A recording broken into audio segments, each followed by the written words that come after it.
Imagine inking one of the most talked about streaming deals of the decade, delivering a documentary that dominated cultural conversation, and then 5 years later, returning to the table with a very different agreement. That is where Meghan, Duchess of Sussex, and Prince Harry stand today. Welcome to Royally Misrepresented, the channel where we cut through the headlines and get to the truth. If you're tired of clickbait, outrage culture, and media spin, you're in the right place. Before we dive into today's story, don't forget to like and subscribe. It helps more people hear what really matters. Now let's get into it. In August 2025, they extended their partnership with Netflix, but the structure is not a repeat of 2020. Instead of a broad, guaranteed package often described as worth around 9 figures, the new agreement is a multi-year first-look deal. The simplest way to understand that shift is this. In 2020, they were paid to be in business with Netflix, with multiple projects expected over time. In 2025, they are paid when specific projects are approved. Multiple reports agree the financials are leaner than the first arrangement, and yet Netflix's leadership continues to point to the couple's global reach as a reason to keep working together. Both things can be true at once. The price can come down while the partnership remains strategically useful. Tonight, we are unpacking 7 grounded reactions to this change industry analysis, critical response, what Netflix says publicly, and the way everyday viewers have responded, and what those reactions actually tell us about where the Sussexes fit in the modern streaming economy. Before we dive into the reactions, don't forget to like and subscribe. It helps more people hear what really matters. Reaction 1 is about structure and incentives. A first-look deal means Netflix gets the first chance to say yes to ideas developed by Archewell Productions. If Netflix passes, Archewell can take those ideas elsewhere. That is a meaningful difference from an exclusive, all-in package.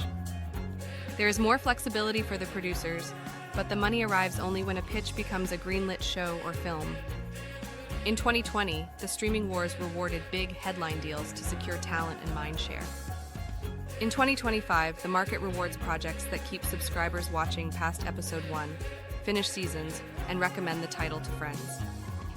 It is less about who you are at a press conference and more about what your last show did in completion rate and retention. Some observers see the move to first look as a downgrade. Others see it as a pragmatic update that reflects where the entire industry has landed. Either way, it puts the focus squarely on execution. Concepts must be sharp. Casting must be right. Episodes must earn the next click. Reaction 2 concerns critical reception, because reviews shape the temperature of the room around any renewal decision. When Meghan's lifestyle series premiered in early 2025, reaction in British and international media was mixed to negative. The language many readers saw in headlines suggested the show felt overly curated, glossy, and tightly controlled. At the same time, the series generated enough interest to remain visible, and Netflix announced a second season along with a holiday special. Both realities can coexist. A show can be criticized for tone and pacing, and still meet internal thresholds that justify another run. That might include audience segments that the platform considers valuable, improvement potential in the format, international appeal that critics do not measure, or simple brand magnetism that keeps a show in the conversation. For Meghan's team, the lesson is not that critics do not matter. It is that the pathway to a stronger season is to address what the criticism gets right. That could mean more unguarded moments, tighter episode missions, a clearer through line across the season, or segments that deliver practical value rather than polished ambiance. Viewers reward specificity and sincerity. They remember segments that teach them something they can try tomorrow. Reaction 3 looks at Netflix's public posture. On the record, Netflix executives have emphasized the couple's reach and influence. The platform has repeatedly signaled that the 2022 docuseries resonated at scale and that Meghan remains a figure who moves conversation and product. That messaging is not unusual. Streamers talk up partners they continue to work with. But it is also not empty. Netflix only needs to maintain relationships that help it win hours watched across many countries and many demographics. Public praise paired with a leaner, performance-based structure says, "We value the brand and we will continue, but we will decide title by title." From a distance, some will call that spin. In practice, it is how most creative partnerships operate in a mature streaming environment. The company keeps its options open, keeps the door open, and expects each new pitch to clear a bar. Reaction 4 is about the audience split. The couple's first major Netflix title drew enormous attention, particularly among viewers already interested in the royal family and the media narratives around it. Later projects were always going to face a harder test attracting audiences who were not tuning in for the palace context. Early numbers suggest a familiar pattern in celebrity nonfiction, a big first moment followed by a more modest baseline as the novelty fades. Add to that a social media climate where detractors are organized and vocal, and the comment sections can look lopsided even when actual viewership is not. For producers, the path forward is to build shows that do not depend on royal intrigue to keep viewers engaged.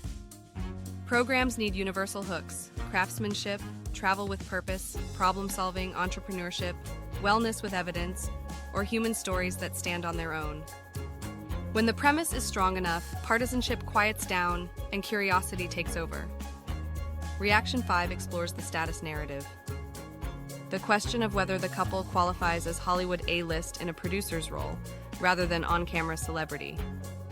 Some commentators read the first look model as proof that their headline power has faded. Others note that even long-established showrunners and stars operate under first look packs, where projects must earn their budget. The fairest reading sits in between.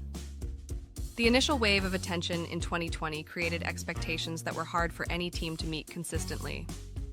The industry itself then shifted from growth at any cost to measured spending. Under those conditions, the correct test for A-list status is not the size of the umbrella deal, but the ability to deliver repeatable hits. That is not a referendum on the couple's fame.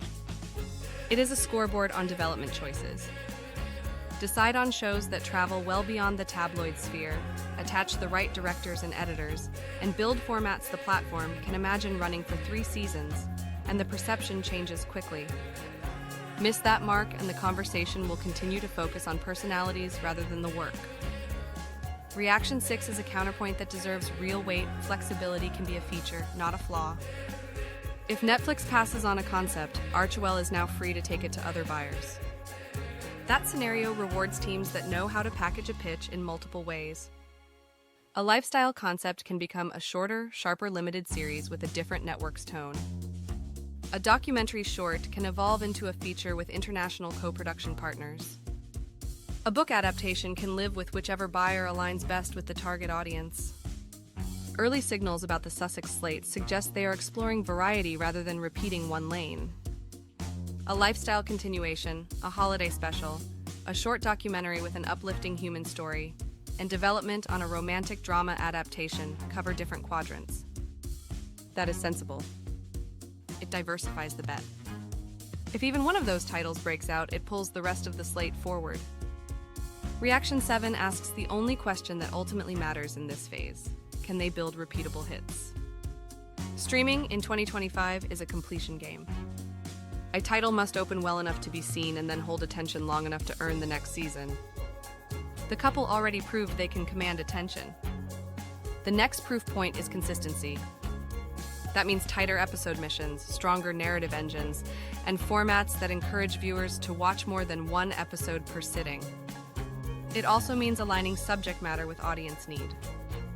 Viewers reward shows that help them do something better, understand something more deeply, or feel connected to people they did not know last week.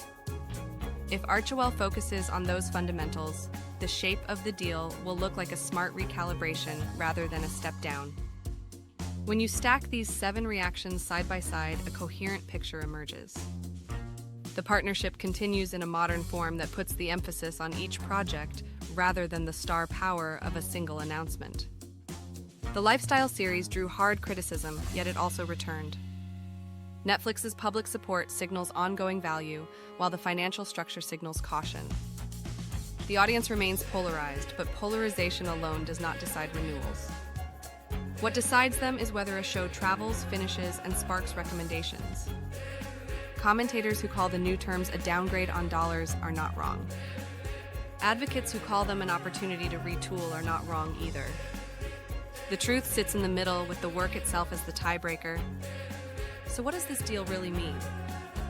It is not humiliation and it is not triumph. It is the adult version of Hollywood, where reputation earns a meeting and craftsmanship closes the sale. The Sussexes are still at the table, now with a structure that forces sharper development choices and rewards titles that resonate beyond the discourse about them. If they deliver one undeniable crowd pleaser or one precisely crafted limited series that critics and audiences both embrace, the storyline changes at once. If they do not, the conversation will remain stuck on labels rather than results. For viewers who are tired of outrage and want to understand the mechanics behind the headlines, this is the lens that matters. Deals are signals, not verdicts. Budgets reflect risk tolerance, not moral judgment. Renewals reflect performance potential, not the last news cycle. The couple's new agreement puts them in the arena where every creative team wants to compete, pitch well, deliver well, repeat. It asks for less performance on a stage and more performance on the page and in the edit. That is why this moment is more interesting than the extremes suggest. It is an invitation to watch the actual work. Can a second season correct tone without losing warmth? Can a holiday special feel genuinely festive rather than branded? Can a documentary short capture a community's rhythm with cinematic integrity rather than sentiment alone? Can a scripted adaptation balance romance and adulthood in a way that surprises the audience? Those are creative questions, not headline questions, and they are the ones that decide careers. If you value clear, sourced analysis over noise, you are in the right place. Tell me which project on the slate you think has the best chance to cross from curiosity to genuine connection, and why. Then, when the next trailer drops, ignore the shouting and listen to your own metrics. Did it make you curious? Did it earn a second look? Did it feel honest? In streaming, those answers matter more than any label placed on a contract. Drop your thoughts in the comments. Keep it honest, keep it respectful. And if you found this video useful, give it a like, share it with someone who needs to hear it, and subscribe for more unfiltered insight, no noise, no nonsense. This is Royally Misrepresented. Thanks for watching.